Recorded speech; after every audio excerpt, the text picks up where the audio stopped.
Uygur gerçeği ve Çin'in Türk medyası üzerindeki etkisi. Mehmet Emin Hazret.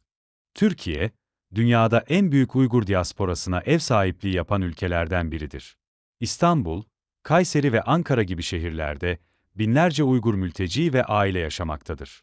Ancak bu güçlü demografik varlığa rağmen, Türkiye'de Doğu Türkistan meselesi kamuoyunda güçlü bir etki yaratamamış, Uygur halkının sesi geniş kitlelere ulaşamamıştır. Bu durum, Çin'in Doğu Türkistan'daki soykırım politikalarını daha rahat bir şekilde sürdürmesine olanak sağlamıştır. Çin, bugünkü modern günde, Doğu Türkistan'da Uygur ve diğer yerli Müslüman halklara karşı sistematik soykırım suçu işlerken, aynı zamanda dış dünyayı sessizleştirmek için kapsamlı ve etkili diplomatik faaliyetler yürütmüştür. Eylül 2016'da başlayan toplu tutuklamalar ve ceza kamplarındaki fiziksel ve manevi işkenceler, halen sessiz bir şekilde devam etmektedir. Bu süreçte, yani 2016'dan itibaren Çin, Doğu Türkistan'ı ülkenin en büyük enerji üssü haline getirmek amacıyla dev bir projeyi de uygulamaya koymuştur. Bugün Doğu Türkistan, petrol, doğalgaz, güneş ve rüzgar enerjisi gibi alanlarda sadece Çin'in değil, dünyanın da en büyük enerji merkezlerinden biri haline gelmiştir. Çin'in resmi kaynaklarına göre, Doğu Türkistan'dan aktarılan enerji, Çin'in toplam enerji ihtiyacının %34'ünü karşılamaktadır. Çin, Doğu Türkistan'da yürüttüğü soykırımı kalkınma örtüsüyle gizlemekte ve bu süreçte dünya medyasından da destek bulmuştur. Biz bu çalışmamızda, özellikle Çin'in Türk medyası üzerindeki etkilerini analiz edeceğiz. Türk medyasında Uygur temalı içerikler ve manipülasyonu. 2017'den bu yana bazı Türk televizyon kanalları Şinjan belgeselleri yayınlamaya devam ederken, bazı gazeteler de Şinjan kalkınma hikayesi temalı içerikler üretmektedir. Örneğin, kültürel gösteriler. Uygur kültürüne ait dans ve müzik gösterileri, genellikle Han Çinlileri tarafından sergilenmekte ve gerçek Uygur sanatçıların yerine devlet destekli gruplar kullanılmaktadır. Cami ve ibadet görüntüleri. Yayımlanan içeriklerde, camilerde ibadet eden Uygurların görüntüleri kullanılmaktadır. Ancak bu görüntülerin çoğu 2016 öncesine aittir ve günümüzdeki dini baskılar göz ardı edilmektedir. Ekonomik kalkınma vurgusu. Çin'in Doğu Türkistan bölgesindeki ekonomik kalkınma projeleri ön plana çıkarılmakta, insan hakları ihlallerinin üzeri örtülmektedir. Bu gerçekler, Türk medyasında yayımlanan Uygur temalı içeriklerin büyük ölçüde Çin'in resmi propagandasını yansıttığını ve gerçekleri gizlediğini açıkça göstermektedir. Çin'in Türk medyasına sağladığı somut avantajlar. Maddi destekler ve reklam anlaşmaları. Çin, özellikle son yıllarda Türkiye'deki medya kuruluşlarına doğrudan veya dolaylı yollarla maddi destek sağlamaktadır. Örneğin, Çin Büyükelçiliği ve Çin merkezli şirketler, Huawei, BYD gibi, doğrudan Türk gazetelerine tam sayfa ilanlar vermektedir. 2021 yılında, Türkiye'deki muhafazakar bir ana akım gazete, Çin Komünist Partisi'nin 100. yılı için özel ilan yayımlamıştır. Ayrıca ülkenin önde gelen iki gazetesinde de, Çin'in ekonomik başarılarını anlatan advertoryal içerikler düzenli olarak yer bulmaktadır. İçerik ve program ortaklıkları. Çin'in resmi haber ajansı Xinhua ve CGTN gibi kuruluşlar, Türk medyasına bedelsiz haber ve belgesel içerikleri sunmaktadır. Böylece kanallar düşük maliyetle içerik üretirken, Çin'in resmi söylemi yaygınlaştırılmaktadır. Gazeteci ve medya yöneticilerine davetler. Çin, Türkiye'den gazetecileri ve medya yöneticilerini özel programlara davet ederek, kontrollü geziler düzenlemekte ve pozitif içerik üretimi sağlamaktadır. Örneğin, Şanghay İşbirliği Örgütü Medya Forumu gibi etkinlikler aracılığıyla, gazetecilerle Çinli yetkililer arasında doğrudan ilişkiler kurulmaktadır. Bedelsiz içerik servisi. Çin kaynaklı makaleler, röportajlar ve başarı hikayeleri Türk basınına ücretsiz sunulmakta, bazı haber siteleri bunları kaynak belirtmeden yayımlamaktadır. Uzun vadeli medya yatırımları. CRI Türk ve CGTN Türk gibi doğrudan Çin destekli medya platformları kurulmuş ve Türkiye'de doğrudan Çin yanlısı yayınlar yapmaya başlanmıştır. Çin'in avantajlarının Türk medyasına etkileri. Haber dilinin değişmesi, Şinjan kullanımı ve terim değişimi.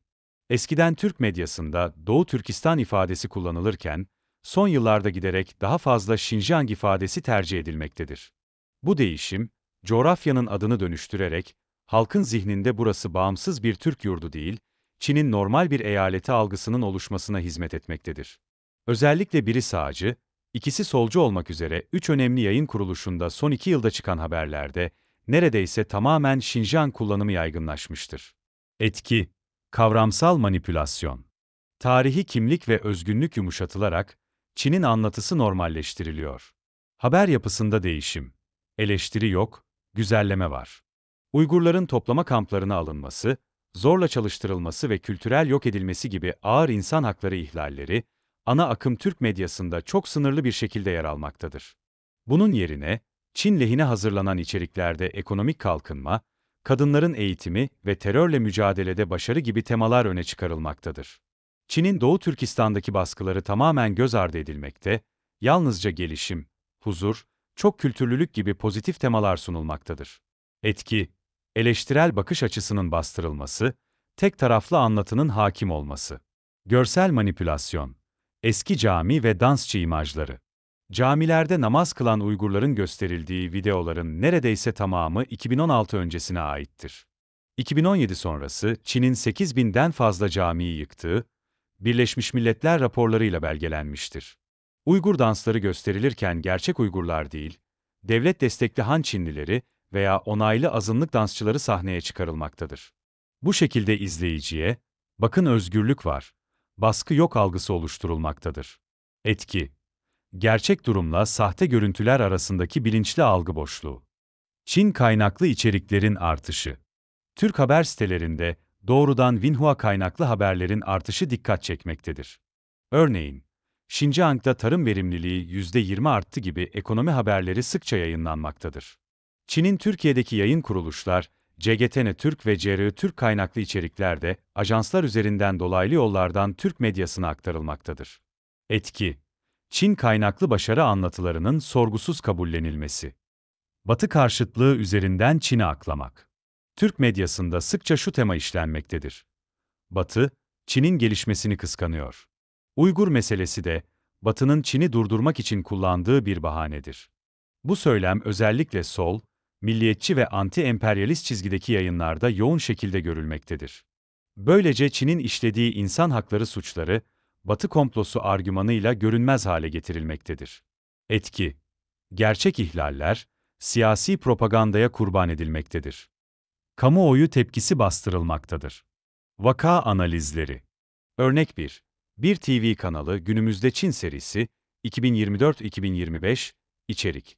Her gün Çin'in farklı bölgelerinden hayat kesitlerini gösteren kısa belgeseller yayımlandı. Uygur özerk bölgesinden çok sayıda görüntü. Çiftçilik yapan kadınlar, parkta oynayan çocuklar, folklorik dans gösterileri. Manipülasyon analizi. Görünürde, refah ve huzur içinde yaşayan topluluklar gösteriliyor. Gerçekte, gösterilenler çoğunlukla Han Çinlileri veya seçilmiş model azınlık bireylerdir. Gerçek Uygur halkı ve yaşadığı baskılar gizlenmiştir. Dini hayat neredeyse hiç gösterilmemektedir. Sonuç, Çin'in baskıcı rejimi mutlu mozaik sahneleriyle görünmez kılınmaktadır. Örnek 2. Uygur Kartı belgeseli, Temmuz 2024, içerik. Batı'nın Uygur meselesini Çin'e karşı koz olarak kullandığını ve yeniden eğitim merkezlerinin terörle mücadele için olduğunu savunuyor. Manipülasyon analizi. Görünürde, Batı'nın ikiyüzlülüğünü eleştiren bir anlatı. Gerçekte, Çin'in devlet görüşü doğrudan aktarılıyor. İşkenceler, zorunlu çalıştırmalar yok sayılıyor. Sonuç, uluslararası raporlar hiçe sayılarak Çin'in pozisyonu savunuluyor.